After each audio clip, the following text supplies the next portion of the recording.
The basic methods are not that much different from activities of any public relation officer from any big company. Say Coca-Cola, I bet. They have their own department of public relations and press relations. But the ultimate goal, the ultimate purpose is different. If Coca-Cola wants to make profit and to sell more Coca-Cola to nations of the world, the Soviet Union, the ultimate purpose of the Soviet system is not to sell anything, least of all ideology, is to destroy the civilization on which the affluence and freedom based, and replace it with a system of total control over life of human beings, the system of total exploitation. That's the ultimate purpose.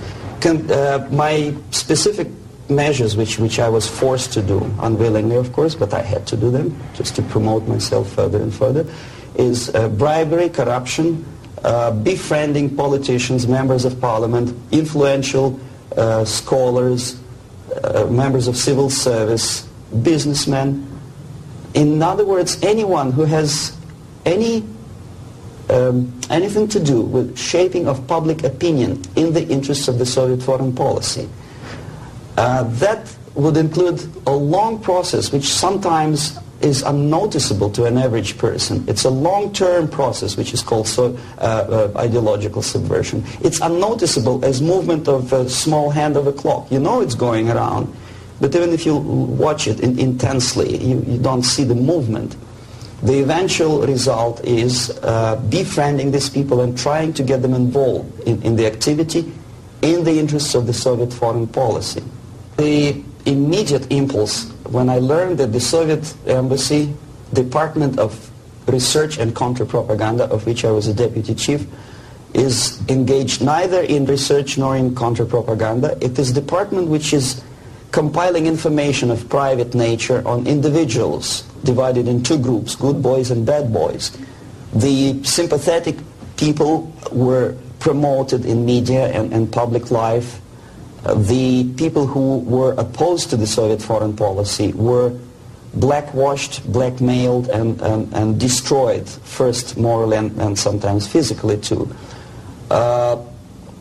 Understanding of what I was doing came to me when I looked through a press release of United States Information Service describing an incident in a South Vietnamese city of Hue, captured by communists from Hanoi for 48 hours.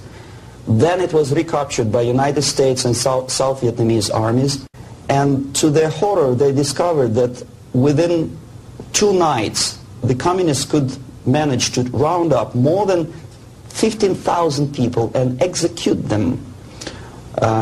Most of these people were either sympathetic to United States or to the Western culture, or directly involved in activities supporting United States President in South Vietnam, agents of CIA naturally, even barbers because they know too much. They were executed, and United States intelligence couldn't figure out how could they possibly do it in such short period of time.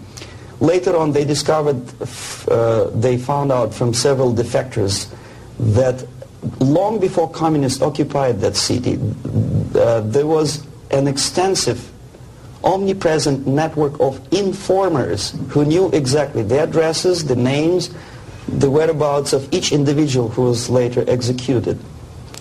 When I turned to my own files, I discovered that basically that information exists in my department. So it doesn't take much intelligence to understand what I was doing in India. I was compiling information. Comes revolution, these people would be executed. Indirectly, I was involved in a criminal activity, in mass murder.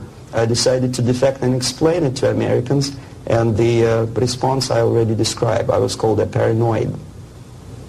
But I decided to defect and try nevertheless. There's another long story. It's virtually impossible to defect in India simply because Indian government, under pressure from the Soviet government, if you can call them government. I don't call them government, I call them junta. They adopted a law as early as in 61 or 62, after Stalin's daughter defection especially. That law states that no embassy, no foreign legation on the territory of Indian Republic has a right to extend political asylum to any defector from any country, which is very It's a masterpiece of hypocrisy. No other defector but a Soviet one needs a political asylum. If you are a Canadian or American, if you want to be nasty to your own government, the maximum you can do is just to pick up a phone and make a dirty phone call to your ambassador. Buy yourself a ticket and get lost. What happens to a Soviet defector under that law? If I knock a door of United States Embassy, by that law, the American diplomats have to turn me back to the Indian police, and Indian police takes me back directly back to the Soviet embassy. And that's the end of my defection. So knowing that perfectly well and having contacts both with Indian police and American media corps, I understood that the only way for me was to disappear for a while, and the best way I discovered was to mix with a group of hippies. Mind you, that was the time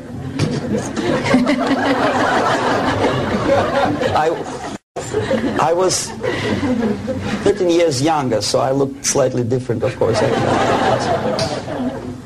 I studied so-called counterculture in India. Sometimes good, sincere young people who wanted to study Oriental mysticism and culture and religion, but most of them were simply easygoing individuals who were delighted with exotic life and the easiness with which they can purchase hashish and other drugs in India. And sometimes they traveled Indian subcontinent without any identification papers. So the best way to escape detection was to mix with the group of hippies and travel in India until the campaign in the media and in the police search will subside. All the newspapers in India carried my picture and announcement of the police that anyone coming forward with information about my whereabouts would receive 5,000 or 2,000 rupees. Knowing that perfectly well, I just walked India barefoot with beads and blue jeans, smoking hash and enjoying life.